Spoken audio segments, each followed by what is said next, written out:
so happy to have you with us today. Yeah, thank you for having me. I'm excited to dig in. I'm excited to talk all things environmental toxins. But before we get started, could you just give us a little background about how you got to where you are today?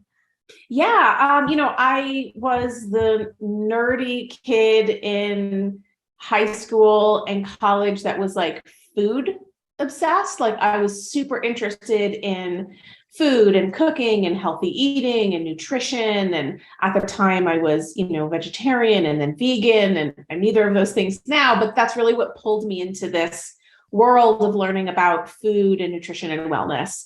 And so I pursued work in that area, many years after college as a health coach. I was working as a health coach. I was like, yes, this is great, but there was some part of it that didn't really click for me. And it was through doing that work and working with folks that were like trying to lose weight.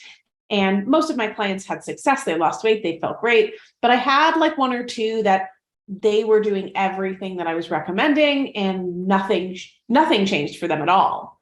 And they were frustrated and I was frustrated. And so I started digging into, okay, what am I missing? I'm clearly missing something because this thing worked for everybody else. It didn't work for them. And so it was really through that exploration of what was I missing that I stumbled into this whole realm of environmental health and learning about environmental chemicals that we're exposed to. And in that instance, how they are linked to changes in metabolism that can lead to weight gain or resistant weight loss or things like insulin resistance and diabetes.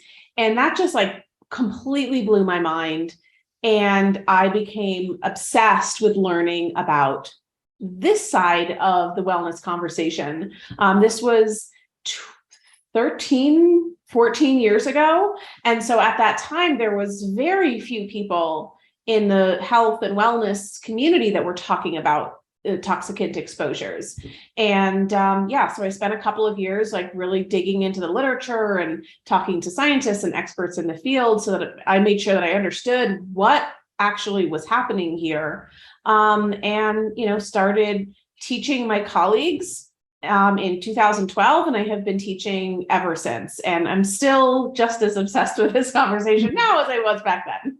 That's awesome. And you know what? I think that it is, like you're saying, there's a lot of talk on diet, nutrition, things like that. Yeah. But really, it can feel so overwhelming when we're talking about toxins. I feel like sometimes you just want to ignore it. Like, okay, I don't know what to do with it. It's easier. Yeah.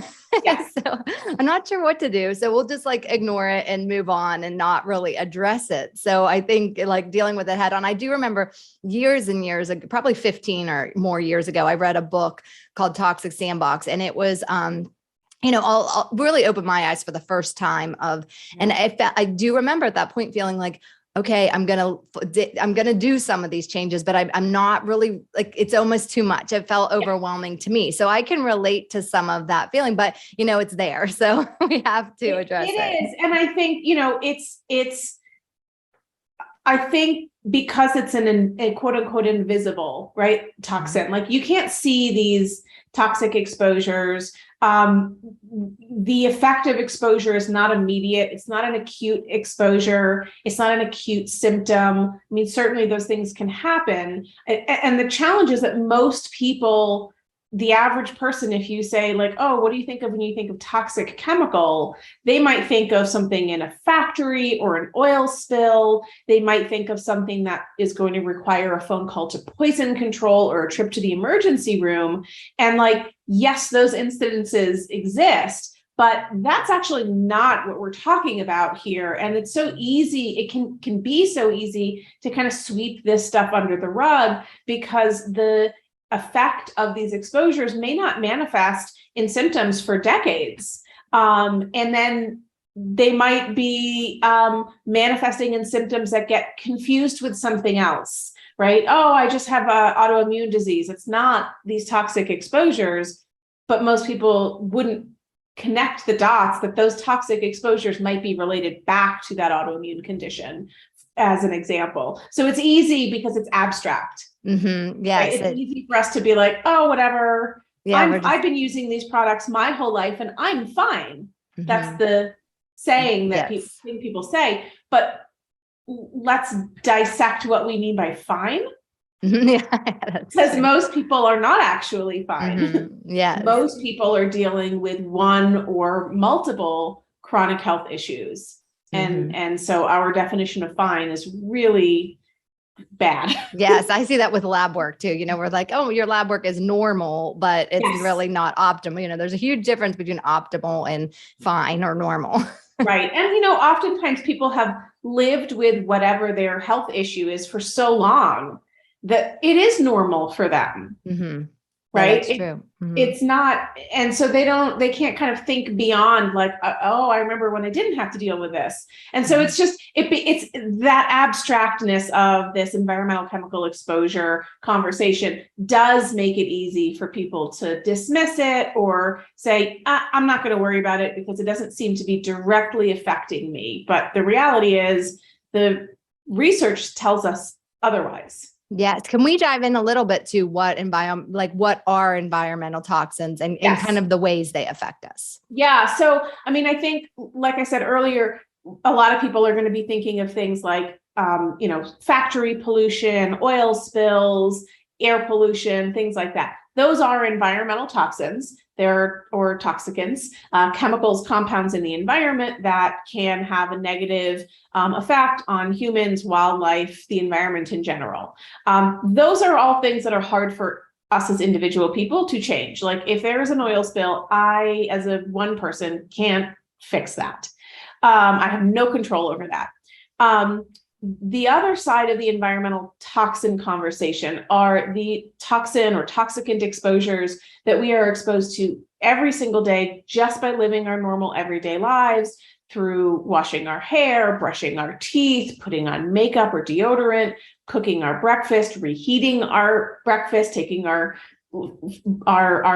leftover dinners to work in our plastic Tupperware container, driving in our cars, sitting in an office. Like all of these things constitute exposure sources to chemicals that if we were only exposed to one of these one time or even one periodically, no big deal.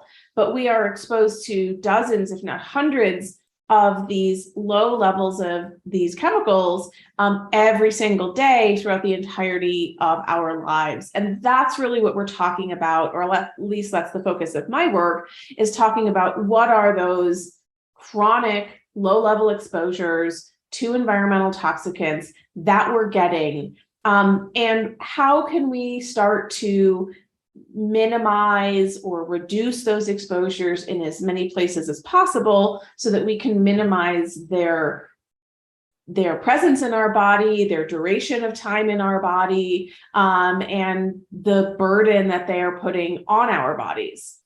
Yes. And everyone's body, I think that's something too, because I think you had said sometimes people are like, oh, I've been doing this my whole life. And I see regularly, everybody's body detoxifies differently. We have different genetics. So you can actually you and I could be exposed to the same level of chemicals, and one of us could be greatly affected and the other one could be handling it okay without noticing, just because of the way our body's processing. And that way, it can be tricky because you're like, we live in the same house, and why am I different than other people living here too? Exactly. And so, really there is yes to the, epigenetic differences, the genetic differences. I use the example of smoking, right? So, somebody could be a pack a day smoker for 40 years, 50 years, and they managed to make it into their late 90s and they didn't have cancer. And then you might have somebody else who's like, I literally never smoked and I somehow have lung cancer.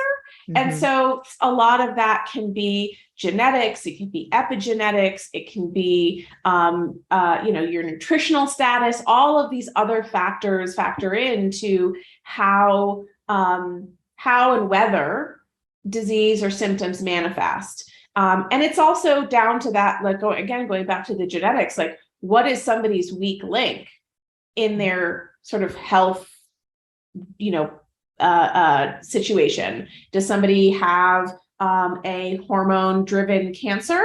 Well, then we're looking at, endocrine disrupting chemicals might be more harmful for them than somebody else who doesn't have that.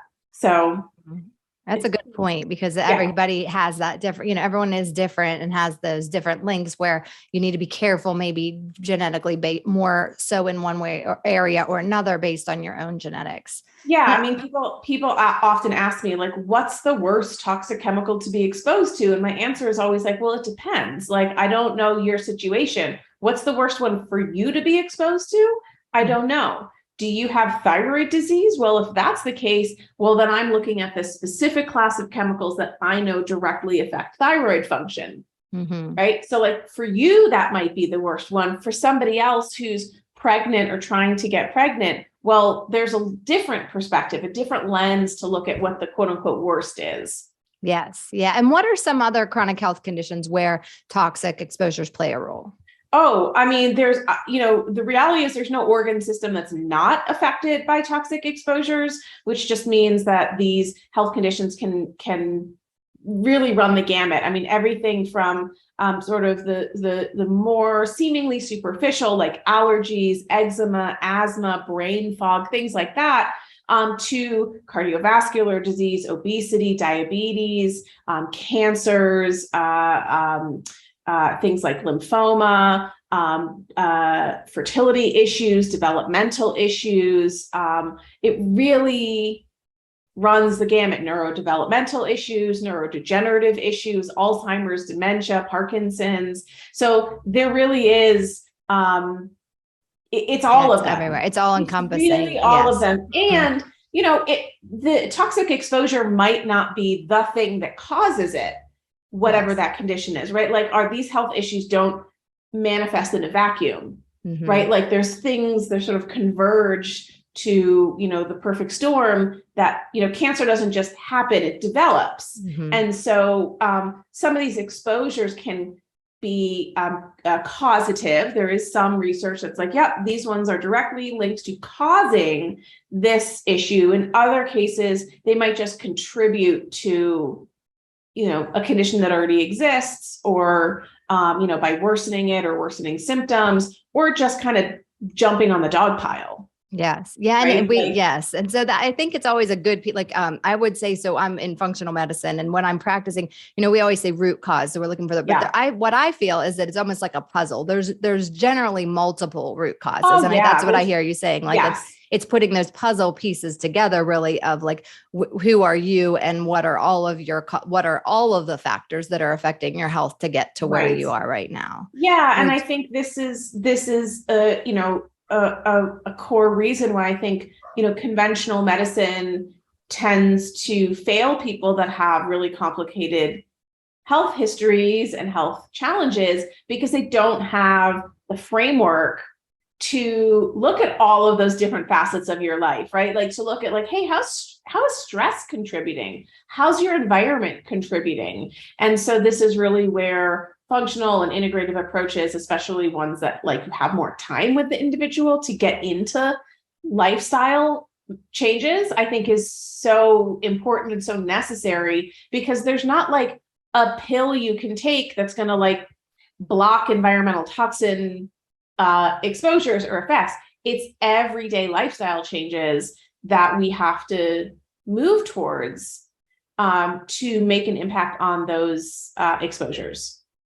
Can we dive into some of that? I think that's a great point. Some of those everyday lifestyles that like changes that people should try now.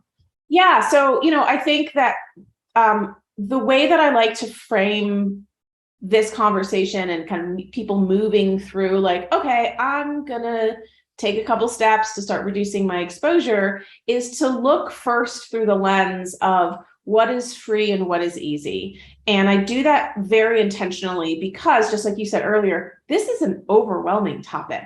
And if we as either as practitioners or educators or whatever, go in and tell people, well, you need to rip out your carpets and throw out your couch and replace your mattress, zero people are going to want to listen to that, right? And so we have to start with the things that are the most accessible to the most number of people. And so I look through the lens of free and easy. And so what that means for me is, one of the best things that you can do for your indoor air quality is to stop using scented candles, diffusers, plugins, fragrance sprays, furniture sprays, the Febreze, the Glade plugins and room sprays, all of those things. Those products are, especially if you use them in your house or you burn your candles regularly, they constitute a continual nonstop exposure to hormone disrupting chemicals like phthalates, to volatile organic compounds, some of which can be carcinogenic. And we know from indoor air quality research, EPA has found that indoor air can be 2 to 5 times worse than outdoor air, and all the way up to 100 times worse if you're painting, for example, you're painting the walls. Well, you just spiked the indoor air quality so high that it would, if your home were a workplace, it would likely violate OSHA standards, right? So you'd be in violation of occupational health and safety standards. But like, we don't have anybody regulating the quality of the air inside our homes because that's our private space. And so those scented products are just emitting constantly these toxicants that we are exposed to.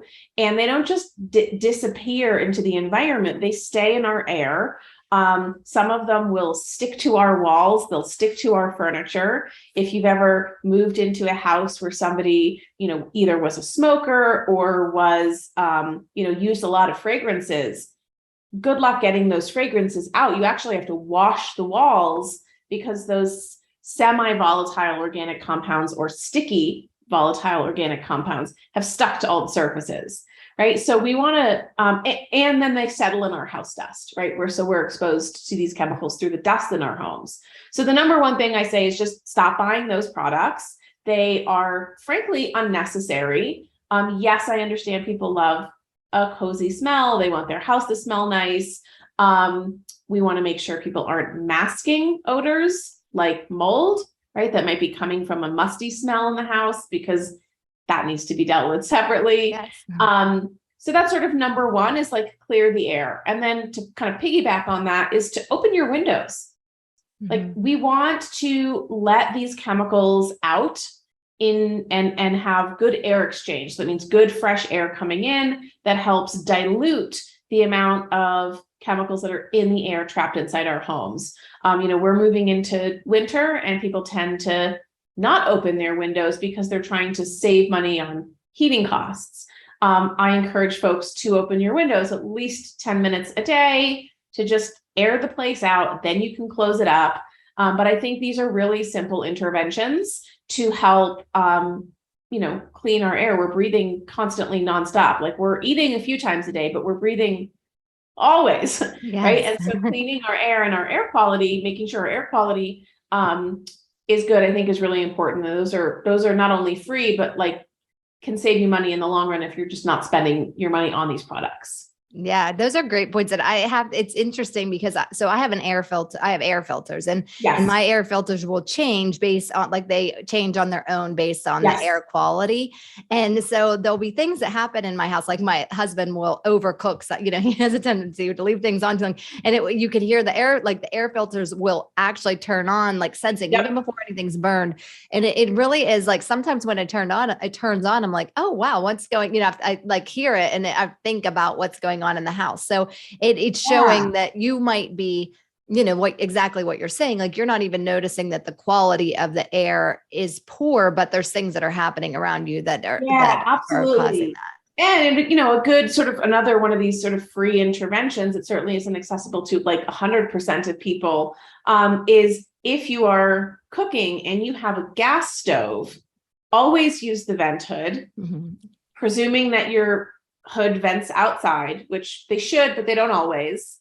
For example, the house that I just bought, it doesn't. Okay. And the vent just blows the air up into the ceiling. It's stupid. Okay. So those are not great because they're just circulating. They're not exiting. But if you either open your windows, if you have a window in the kitchen, or turn on your vent hood, because there is, a gas stove is one of the most polluting appliances in our homes, and the levels of toxicants that are being emitted from those stoves constitutes a major source of indoor air pollution. Again, levels that exceed what would be permissible in a workplace just by cooking your dinner. And so, it's a little frustrating. So people often ask me like, what's the best appliance? I'm like, electric, actually.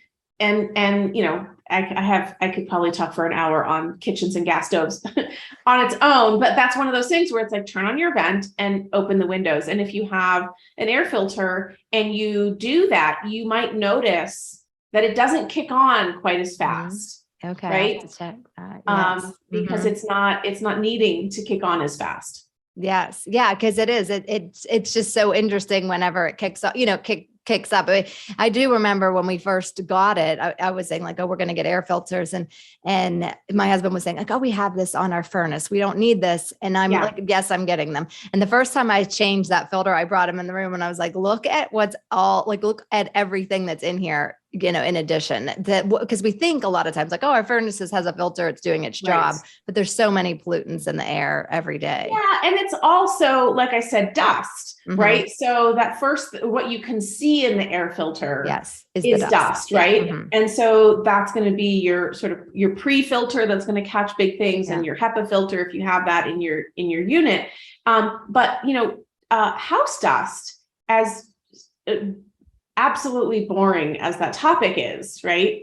And unsexy, the conversation of house dust is actually a significant vector for toxicant exposures, because like I said earlier, all of these chemicals that are in the air in our home that are off-gassing from our scented products that are migrating out of the, for example, the flame retardants that might be in your sofa that you can't get rid of, they don't just vanish. And just because you can't see them doesn't mean they're not there. They're just molecules that have now settled into the dust in your homes. And so there have been a few studies. They're not large studies. They're, individual, maybe 4 or 5 people in a single family looking at, little kids, teenagers, and parents, and who has the largest toxic burden. A lot of people would think, well, it's the parents because they're older, they've lived longer. No, it's the babies.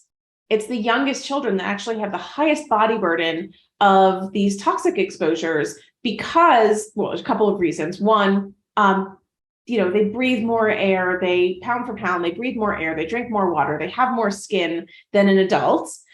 They don't have fully developed detoxification capacity, but also, and most importantly, they're crawling around on the floor and they are putting their hands in their mouths. So they exhibit different behaviors than adults do. And so that increases their toxic exposures. And so that house dust is actually one of those sort of free, I hesitate to say easy because like nobody wants to. It does though. I'm gonna be a jerk and be like, cleaning your dust is easy because no one wants to do it. But it is free, right? And so this is one of those things where we don't want to feather dust, right? That kind of quote unquote cleaning doesn't clean anything. It's really just redistributing those things. We want to use a microfiber cloth or a wet, damp cloth to physically remove that house dust and either dispose of it or launder those products so that we're not recirculating that dust in our homes. It's interesting because cats, for example, we all, many of us have pets. There's some research paper, and there's been quite a number of papers on this, but there was one that was titled something along the lines as cats as a sentinel for exposure to toxic chemicals. Why? Because cats groom, right? They groom themselves, dogs don't. And so cats are constantly grooming, which means they're ingesting the dust that's clinging to their fur that they're rolling around on the carpets and collecting. And so likely because of flame retardants, which are one of those chemicals that directly affect the thyroid, in veterinary medicine, there's been a spike in hypothyroid in cats.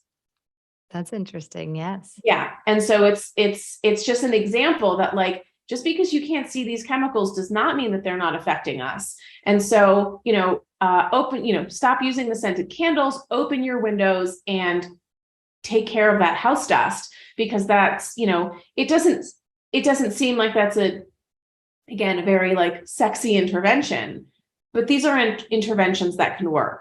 Yes. And I think that's a great point because there are interventions that work and they're free. And sometimes people think like, oh, it's too much. It's too, it's expensive, but Yeah. just doing, those are things you can do right now. And even when you're changing out some of your products, I always say to people, just do it one at a time. Just change Yes. one product at a time. When you're done with that, then replace that with something that's non-toxic.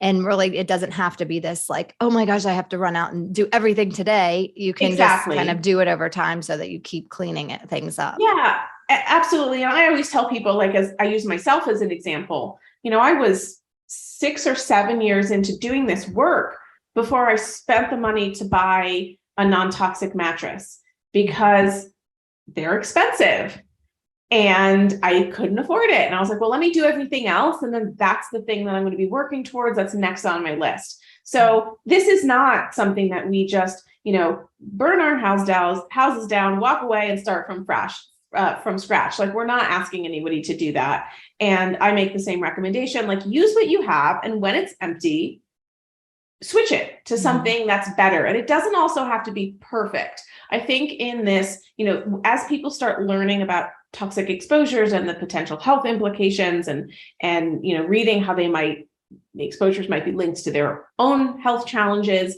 I think people have this idea that we have to go towards hit zero toxic exposures. And like, we're in all of the planet Earth. We are long past the capacity to be right. Yes. And that's actually not the goal, because if we set that as the goal, we are guaranteeing failure, and that doesn't feel good. Yes. So for me, the goal is not zero exposures. The goal is twofold. It's one, to reduce exposures in as many places as possible, and two, to really support the body's natural innate capacity to detoxify. It does it 24/7. And sometimes it needs a little bit of help. And we do that by eating nutrient dense foods, by making sure that we're pooping. That is literally our body getting rid of it. And that we are, giving our body the opportunity to sweat, whether that's working out or something like sauna, because these are all ways that we can really support the body in helping it eliminate and eliminate some of these toxic exposures that we can't avoid. And so we want to be doing both.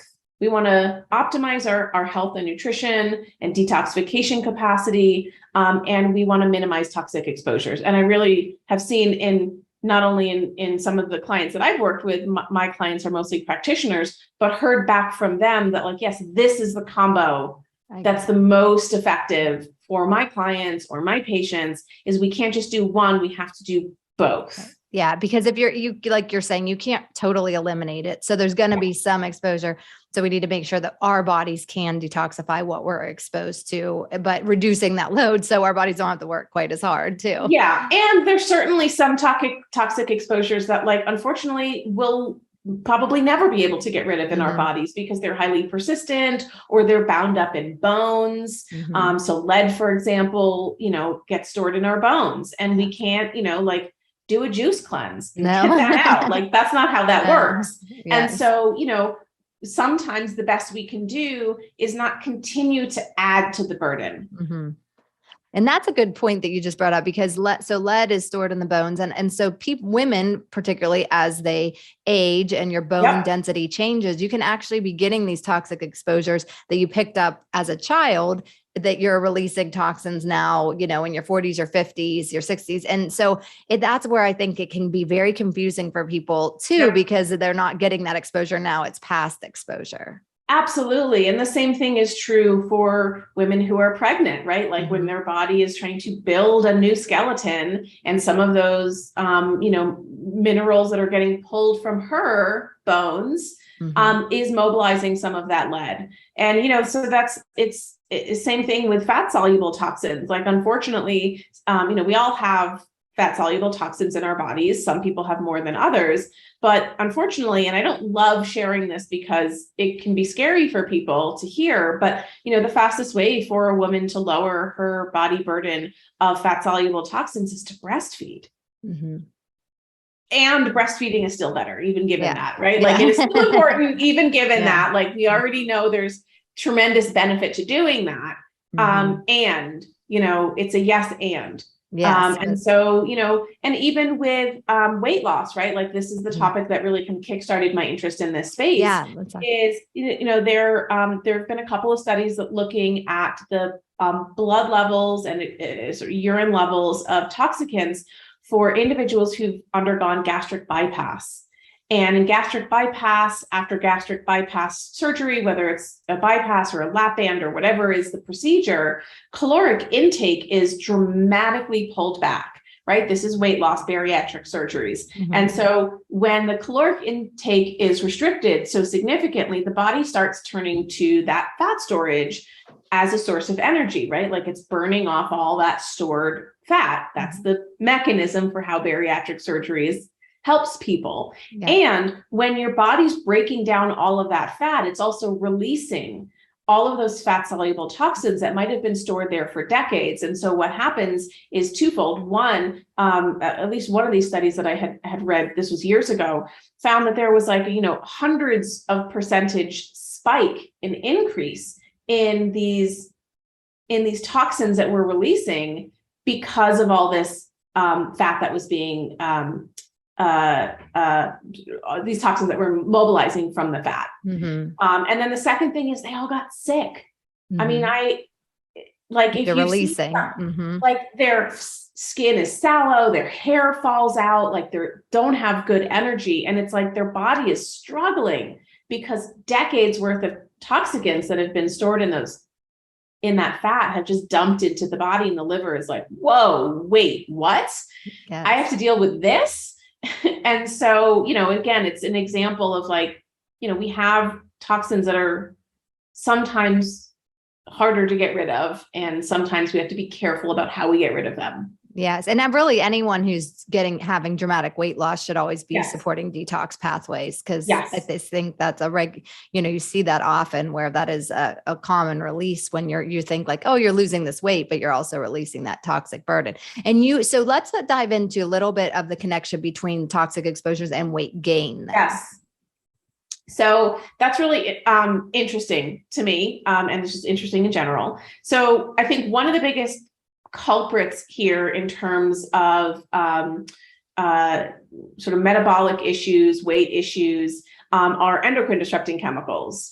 And endocrine disrupting chemicals, include things like BPA or bisphenol A or any of the bisphenols. They include things like phthalates, which are found in all those fragrance products I mentioned earlier, and certain types of plastics like your vinyl shower curtain or, kids' Halloween masks, right? All kinds of soft plastics, sometimes even food packaging, certain PFAS chemicals. These are the, non-stick water resistant chemicals that have been in the news the last couple of years because they're everywhere. These are highly persistent chemicals. And then we have legacy pesticides, things like DDT that was banned decades ago, but because it's persistent, is still showing up for people. So these are all chemicals that are endocrine disrupting, and they are specifically also all classified as obesogens, which means that they're chemicals that have been identified as altering metabolism in ways that can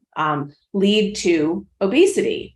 And this concept that chemicals can cause obesity or weight gain kind of feels a little like, oh, come on, that can't possibly be real. So we get a lot of that pushback when people hear about it for the first time. But we actually already have a name for this, and we've already seen it in action for decades. And what I'm talking about are pharmaceutical medications that we know have a side effect of weight gain, well established. And we all know it, right? Oh, someone's normal weight, healthy, gets put on an antidepressant, and then suddenly they've gained 30 pounds and they're like, what just happened? Yeah. Right. And so that's referred to as chemically induced weight gain. And a lot of the toxic exposures that we're getting through, our normal everyday lives, they act on that same pathway. And so one of the ways, it's just as an example, is through the activation of something called the PPAR gamma receptor, which is this master regulator of fat differentiation in the body. And if you have a stem cell and it's exposed to one of these endocrine disrupting chemicals that activates PPAR gamma, that stem cell is going to preferentially become a fat cell when maybe it would have been a bone cell or a skin cell or something else. So that PPAR gamma activation actually changes the marching orders of those cells. And so what that results in is a greater quantity of cells in the body, fat cells in the body specifically. So there is one mechanism. For cells that are already fat cells in the presence of PPAR gamma activation, that fat cell actually increases its capacity for fat storage. So it becomes a physically larger cell. And so that on its own has nothing to do with diet, has nothing to do with exercise. Those are two outcomes of that can result in weight gain that's happening on a cellular level within the adipose cells, right? So we can either have larger fat cells or we can have more fat cells. And so that's just one mechanism. We also, again, going back to those fat soluble chemicals, we can have increased fat storage. So there was a paper published in the journal Obesity Reports a number of years ago, looking at these endocrine disrupting chemicals. And what they hypothesized was that, when we're looking at obesity and its correlation to heart disease and all of these other chronic illnesses, what they're hypothesizing is it's not the adipose tissue that's causing that problem. It is the increased volume of toxicants in that adipose tissue that's causing heart disease, that's causing cancer. And so obviously it's just a hypothesis, but it's one that makes sense. And so I find that to be fascinating. So those are just some of the ways that we can sort of lead down this path towards obesity. We also know that there's like BPA, for example, is directly linked to insulin resistance, which if that goes on long enough, then you're rolling into diabetes, right? And so all of these things kind of daisy chain together. And it's, and we also have BPA has also been found to interfere with our hunger and satiety hormones like leptin and ghrelin, which like just follow that logical path. If we have disruption of our body's ability to read the leptin and ghrelin signals that tells us I'm hungry or stop eating, I'm full, that on its own can lead to weight gain if those signals aren't getting through. Yeah. And those are such good points. And I think really the other aspect of BPA is that we're eating our food out of this plastic. So, and then the chemical structure gets changed if you heat it. And so people are so often storing their food in the containers and then potentially, like you said, putting them in the microwave or even washing that in the dishwasher and then using it again so it's breaking down the structure. And so I think like it's a huge change just to take your plastic containers and switch over to glass food containers. Yes. Yeah. I mean, that's one of those things it's not free. It's lower cost. I mean, for years when I first started doing this, I was just reusing pasta sauce jars and jam jars, right? Like those were, I mean, I still do that. Yeah. I mean, switching to glass containers and sure. The glass containers almost always have a plastic lid. You know what? We're all just doing the best. I feel like too. It doesn't touch most of them. You don't low. Just don't fill it up all the way, or you can put like a layer of parchment right between the food. Yes. That's a simple barrier that you can put. But we do want to minimize our plastics where they come into contact directly with food or drink. That's really the framework. Like I am not somebody who is like plastic phobic. I have plenty of plastic in my home, just like everybody else. And so the idea is not that we want to be scared of plastic or we want to never plastic. No, I think the idea is more that we want to be mindful of food contact with these materials. So if you have plastic Tupperware containers that you're phasing out, you don't have to throw them away, move them to the garage, right? Like put your nuts and bolts and screws in them or put kids' crayons in them. Like you can use them for other things. We just want to minimize their exposure as it relates to food. Yes. Yeah. And you were saying like, and this back to the weight gain, because I do see people so regular, like saying that, like, I'm trying to do everything, I'm eating right, I'm, exercising, I'm doing all the things, and then it's resistant, and we work to figure out the resistance. But it is a good point here to say, you could have things that you're eating, like your plastic containers or your, things in your life that are actually causing this too. So you could be putting all this work in and still be not getting the results because of some of these chemicals. Yeah. And I think that was what was happening with my clients when I was doing health coaching 1,000 years ago. Like that's what was happening for them. It's like they were doing all these things, but we hadn't addressed, because I didn't know to address at that time, their personal care products, their household cleaners, their air quality, like what other items are they bringing into their homes? What are they doing? What do you do for work? Like what other exposures are we getting? And I think that, going back to that fat soluble toxin and these toxins that live in our adipose tissue, on our fat tissue, there was a study a number of years ago that kind of put forth this framework that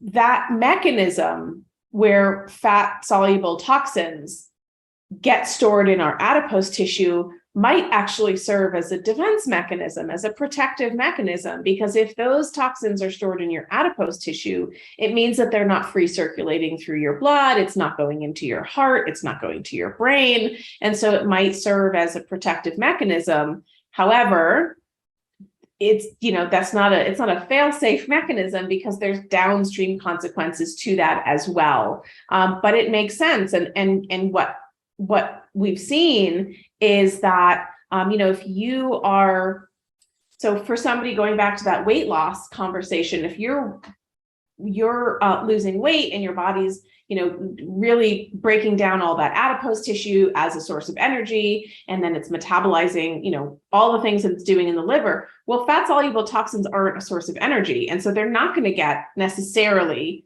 metabolized in the liver. And so they can actually get recirculated into the body.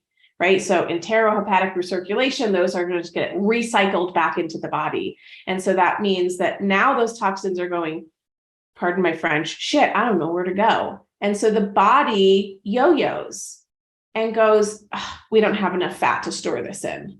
Let's make sure that we're putting on more fat so that these guys have a place to go. Just a working theory that people have had about that mechanism of,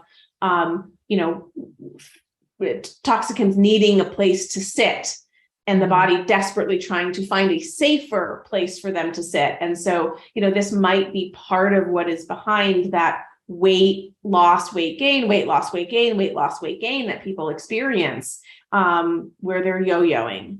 Yes, absolutely. And you've given us so many great tips and so much good information. Do you have any tips that you want to just leave with everybody to say what they can do to support their health, because it is so hard to avoid toxins? Yeah. I mean, I sort of, my working motto here is change the things you can control, so you worry less about the ones that you can't. There's a lot of things that we can't avoid, we can't control. Rather than getting stressed and overwhelmed, stress is also toxic. There's plenty of published evidence that shows that stress has incredibly, it contributes to 80% of disease, I think is the figure. And so we don't want to compound that stress. We don't want to add to that stress. And so, people sometimes ask me, they're like, gosh, how do you live in the world knowing everything that you know? And I go, I live pretty easily in the world, because I've learned to separate out what's in my control and what's not in my control. And so the focus here is always on what's within your control. Focus there. You can spend a month doing it. You can spend 10 years doing it, but it's just systematically working to reduce those exposures. And then just keeping in mind and, remembering as a touchstone, if you feel like you're getting anxious or panicky, is that generally speaking, there is no single exposure to touching a BPA coded cash register receipt or eating something microwaved in plastic. That's not going to be the thing that tips you over the scale into suddenly developing a chronic illness. It is not what we do once in a while that matters. It's what we do every day that matters. And so if you do something every once in a while, it's okay. Your body can probably handle that. What we want to do is reduce things over time. So hopefully that's helpful for Yes, people to thank kind of you. I know. Yeah. get out of panic. Yes. Well, thank you so much. And can you just give the listeners where they can find you to find more Yeah. information? Absolutely. So certainly people can go to my website, laraadler.com. The courses that I teach there are for health professionals and folks with health-based businesses. And then if people just want to like learn sort of basic information, they can come to my Instagram, which is at Environmental Toxins Nerd. There's tons of free information and education there. Oh, well, thank you so much, Laura. Thank you so much for joining us today. Yeah, you're so welcome.